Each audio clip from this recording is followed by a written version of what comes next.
Hey, the PTE is changing, and it's very important that you're part of this change, or you know the changes that are taking place in the PTE come August 7th of 2025. Hi, welcome back to my YouTube channel. If you're new here, my name is Juliet. I'm a Pearson Test of English tutor from English Prep class. If you haven't subscribed to my YouTube channel, please go ahead and subscribe and give this video a thumbs up so it gets to more people that need to know about these changes that are happening in the Pearson Test of English space. Let's get started.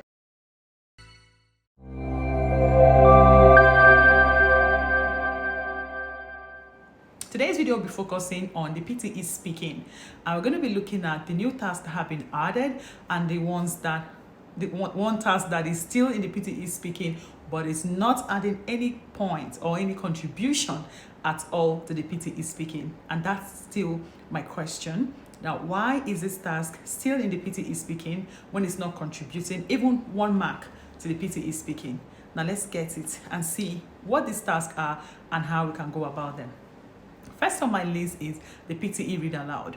So if this video gets to you before the 7th of August of 2025, just know that the PTE read aloud used to contribute scores currently to the PTE speaking and the PTE reading. But from August 7th of 2025, this will no longer be so. It will no longer be happening. PTE speaking, the read aloud there will contribute all its scores to the PTE speaking. It will no longer share scores with PTE reading. That's sad, right? Well, some people like it because they don't see why it should be contributing points to the PTE reading. Personally, I think it's a good deal because it was a way of boosting your PTE reading score.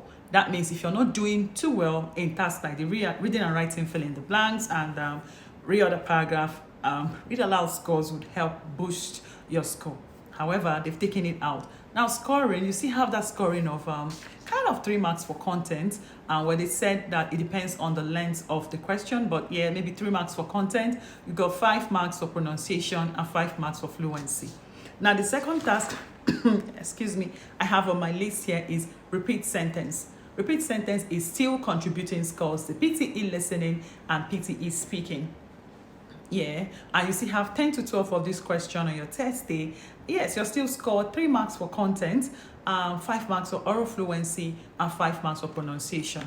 Right, so that means that we need to really know how are we going to be getting high scores in the Pearson Test of English speaking, and I'm still getting there. Then we have tasks like describe image. Now we have 3 or 4 of describe image tasks, but from August the 7th, we're going to be having 5 or 6 of describe image task. Now I see people still say, I see yellow, I see blue, I see black. Those things won't give you 6 marks for content because you'll now be scored 6 marks for content, 5 marks for fluency, and 5 marks for pronunciation. Prior to this time, content used to be 5 marks, but going forward now, it's going to be about 6 marks. And you have 5 or 6, so you're in for a roller coaster. That means that you really need to look at the makeup of whatever image they give to you and fleshing it out and give voice to what you can see. It's no longer I see this, I see that. Also remember, there is a place of human interference in your scoring. It's not just computer based fully anymore. Human experts will also be giving their opinion of your description of whatever topic that is before you. So if I were you, I will sit up and ensure that I understand what I'm supposed to be doing in the PTE describe image. Right. Now the next task I have here is retell lecture. Before now, I think you would see 1 or 2, but now they're saying 2 or 3. They're going to be retelling boring, boring lectures. I remember the first time I ever came across the PTE, I didn't like this task, but over time, I look at it like a task that is not so 100% important or not adding a lot of scores. But now, with them saying that you have 2 or 3, that means you really need to retell that lecture, bro. And again, you're scored 6 marks for content, 5 marks for pronunciation, 5 marks for oral fluency. So you cannot afford to joke with it. You have to understand. You have to be able to hear what the audio is saying. Take down good notes, because if you don't take down good notes, you won't be able to retell the lecture. No matter how interesting or boring the lecture is, you need to take down good notes from the lecture. And you're also given an erasable notepad. So you're not asking me, oh, Juliet, where am I going to be taking down the notes? You'll be given an erasable notepad, mark, and some pen to write. Get that? All right. Now, the next task is answer short question. My question again, why is this task still in the PTE speaking? See, that it's not you're not going to be contributing score from August 7th to the PTE speaking. I think it's a waste of time. Yeah, quote me anywhere. I think it's a waste of time. Right, you have 5 or 6 of this question. It's still under the speaking module, but not going to be contributing not even 1 mark to the PTE speaking module from August 7th. The next task I have here is summarize group discussion. Now, this is one of the 2 tasks that have just been added to the PTE speaking. Yeah, you have 2 or 3 of these tasks on your test day. And guess what? This task is not just contributing to the PTE speaking, it will share its scores with the PTE listening. So I think there's something I'm noticing here. There's no task anymore from the speaking that is going to be impacting your reading score. So speaking is not impacting the reading score anymore. Speaking is only impacting speaking and the listening module from August 7th. So they've actually succeeded in taking out the impact of speaking to reading. Right. So this summarized group discussion, 2 or 3 of these questions on your test day. The criteria here is 6 marks for content, 5 marks for oral fluency, and 5 marks for pronunciation.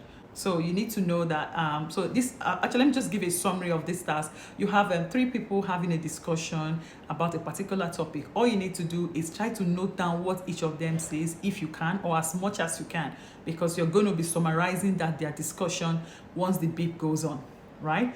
Yeah. Then the next task here is respond to a situation. Respond to a situation is a task that will contribute all its scores to just the speaking module.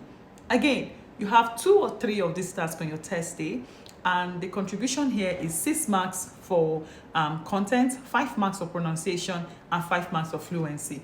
So if you want to be getting a high speaking score, you're going to still be focusing on read aloud, repeat sentence, describe image, retell lecture, summarize group discussion, and respond to a situation. These are the tasks that will help boost your score for the speaking module.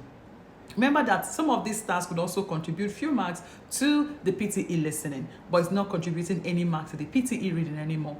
But the most important thing is, are you still able to get 90 in the PTE speaking? Yes, they can. As long as you follow my instructions, the way I'm teaching you and how I want you to go about the task, you should be able to get 90 in the PTE speaking. Now, this is all I want to talk about the PTE speaking. In the coming weeks, I'll be focusing on some of these tasks and doing a video on them and sharing with you how you can score high, or how you can get high score in some of these tasks. If you're new to my channel, thanks for tuning in. Remember to give me a thumbs up. Remember to like this video and leave a comment. I will always respond to you. Also, remember to find us on Instagram at English_prep class and on Facebook at English Prep Class. Leave your comments in the comment section and I'll respond to you. Bye.